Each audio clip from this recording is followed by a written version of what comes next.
শিৱসাগৰ হাঁহচৰা টাই একাডেমীত পাঠদানৰ শুভাৰম্ভ।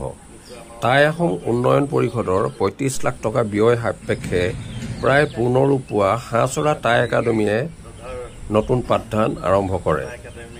সম্প্ৰতি প্ৰপত্ৰ পূৰণেৰে নামভৰ্তি প্ৰক্ৰিয়া চলি থকা টাই একাডেমীৰ চৌহদত অধ্যক্ষ ভৰত চেতিয়াসহ পৰিচালনা সমিতিৰ উপস্থিতিত এখনি সভা অনুষ্ঠিত হয়।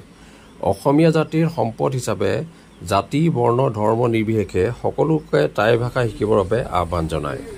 পূৰ্বৰ ৩ বছৰীয়া পাঠ্যক্ৰমৰ পূৰ্বে এতিয়া ২ বছৰীয়া পাঠ্যক্ৰম আৰম্ভ কৰাৰ লগতে ষষ্ঠ শ্ৰেণীৰ পৰা দশম শ্ৰেণীলৈ, নিম্ন আৰু একাদশ শ্ৰেণীৰ পৰা স্নাতক পৰ্যায়লৈ উচ্চ শ্ৰেণীত পাঠদান কৰাৰ ব্যৱস্থা কৰা হৈছে। তদুপৰি জ্যেষ্ঠ ব্যক্তি তথা ভাষা শিক্ষাৰ প্ৰতি আগ্ৰহীসকলে মুক্তমনে এই টাই ভাষা শিকিব পাৰিব। ১৯৯২ চনত পূৰ্বাঞ্চল টাই সাহিত্য সভাৰ প্ৰাক্তন সভাপতি ডামচাও ৰত্নেশ্বৰ বুঢ়াগোহাঁই অসম চৰকাৰৰ চুকাফা বঁটাৰে সন্মানিত টাই বিশেষজ্ঞ ডামচাও বিমল বৰপাত্ৰ গোহাঁইকে প্ৰমুখ্য কৰি বহুজনৰ প্ৰচেষ্টাত প্ৰথম অৱস্থাত ১৯৯২ চনত টাই সাংস্কৃতিক চৰ্চা কেন্দ্ৰ হিচাপে প্ৰথমে পাঠদান চলাইছিল যদিও কিছু বছৰৰ পিছত স্থগিত হয় আৰু ২০২৪ বৰ্ষৰ পৰা হাঁহচৰা টাই একাডেমী হিচাপে নামাকৰণ কৰি চলিত বৰ্ষৰ পৰা পূৰ্ণ পৰ্যায়ৰ এই শিক্ষা প্ৰদানৰ শুভাৰম্ভ কথা ঘোষণা কৰে। Bureau report, Patkai TV. খুব বেয়া, গতিকে আমাৰ সেই ছাত্ৰ ছাত্ৰীসকল অহাত বৰ অসুবিধা হয়, খুব সংখ্যকে হয়। অৱশ্যে আমাৰ ইয়াত ছাত্ৰ ছাত্ৰী বুলি কওঁতে একেবাৰে প্ৰাইমেৰী স্কুলৰ পৰা বৃদ্ধ বয়সলৈকে আছে ছাত্ৰ। গতিকে বয়সস্থসকল আজি আছে পাঠদানত অংশগ্ৰহণ কৰিব, কিন্তু সৰু সৰু ছাত্ৰ ছাত্ৰীসকল আজি অহাত বহুত অসুবিধা।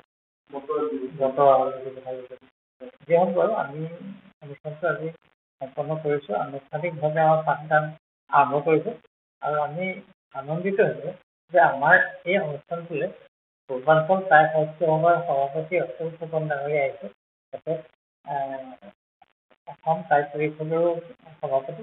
তাৰোপৰি পাঠশাস্ত্ৰ টাই একাডেমীৰ অধ্যক্ষ মাননীয় বাবুল ফুকন ডাঙৰীয়াও আহিছে। তেখেতসকলৰ পৰামৰ্শ আগবঢ়াইছে আৰু টাই ভাষা শিক্ষাৰ ভৱিষ্যত সম্পৰ্কে তেখেতে ধুনীয়াকৈ বুজাই দিছে তেখেতসকলে, আৰু সেইটো আমি ভাবিছোঁ আমাৰ প্ৰস্তুত ৰাইজসকলে উপলব্ধি কৰিব আৰু তেখেতসকলৰ ছাত্ৰ ছাত্ৰীসকলক ইয়াত টাই ভাষা শিক্ষা ল'বৰ কাৰণে আগবঢ়াই দিব। এতিয়া আমাৰ দুজন শিক্ষক আমি নিযুক্তি দিছোঁ, এগৰাকী হ'ল দুলুমণি চেতিয়া আৰু আনগৰাকী হ'ল শ্যামন্ত সিংহতে। আজি আমাৰ পুৱাতে পতাকা উত্তোলন হ'ল, তাৰপিছত গছপুলি ৰোৱা কাৰ্য হ'ল, তাৰপিছত বন্তি প্ৰজ্বলন আৰু লগতে জাতিংগা পূজা ভাগিও সম্পন্ন হৈ আছে।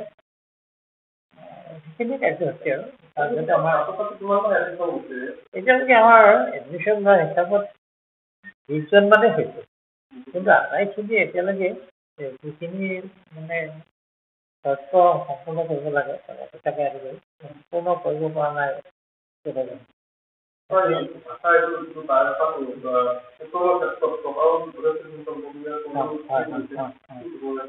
সম্পৰ্কত আজি আমাৰ টাই পূৰ্বাঞ্চল টাই সাহিত্য সভাৰ সভাপতি অতুল ফুকন ডাঙৰীয়াই খুব ধুনীয়াকৈ কৈছে কথাখিনি, যে চৰকাৰে বিশেষ পদক্ষেপ গ্ৰহণ কৰিছে আৰু চাকৰি সৃষ্টিৰ কাৰণেও যথেষ্টখিনি কৰিছে, আৰু এই ক্ষেত্ৰত পূৰ্বাঞ্চল টাই সাহিত্য সভাই যথেষ্ট মানে চেষ্টা কৰিছে।